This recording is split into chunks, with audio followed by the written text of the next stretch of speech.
enfin, on parle d'innovation de rupture, et je crois que finalement la première innovation de rupture, c'est celle qu'on vient d'entendre, c'est la mise en place de cette chaîne.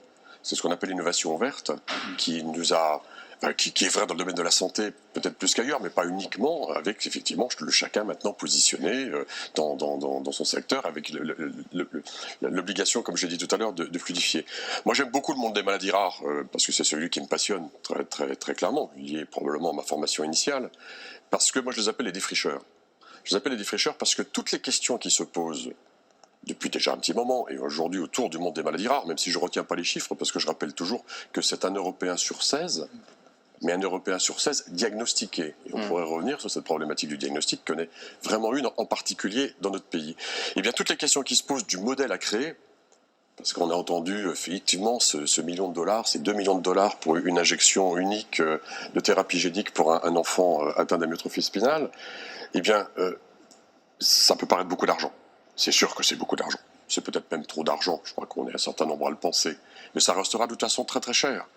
Mais est-ce que c'est si cher que ça? Alors c'est cher aujourd'hui par le modèle économique qu'on utilise, qui est le modèle à l'ancienne des blockbusters chimiques, où on produisait un antihypertenseur qu'on allait vendre à des millions, des centaines de millions, voire des milliards de citoyens.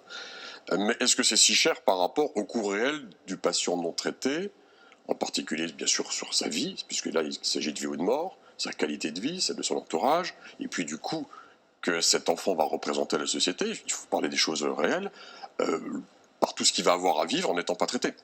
Donc le modèle économique est à construire, il est à construire donc avec les maladies rares, et j'allais dire assez d'urgence, parce que je ne sais plus moi ce que c'est qu'une maladie rare, parce que on en a entendu parler tout à l'heure, j'ai entendu les mots de médecine personnalisée, on va de plus en plus décortiquer la pathologie et ne plus soigner une pathologie, mais bien la pathologie de Monsieur Dupont ou de Madame Durand. Donc à partir de là, le cancer est aujourd'hui déjà un assemblage de maladies rares, et ça va encore s'accentuer en connaissant encore un peu mieux effectivement les caractéristiques moléculaires de la tumeur bien sûr, mais aussi du patient, c'est la fameuse pharmacogénomique. Donc le modèle économique à inventer pour la maladie rare, c'est celui qui s'imposera pour pratiquement toutes les grandes pathologies demain, et c'est pour ça que je les appelle les défricheurs, et c'est pour ça qu'il faut les suivre, et puis ne nous trompons pas, parce que là vraiment dans le monde politique, vous l'imaginez pas, sur ce qualificatif de rare, quoi. On a parlé de 3 millions, et c'est vraiment un chiffre probablement sous-dimensionné, 3 millions de Français, c'est juste un Français sur 20, quoi.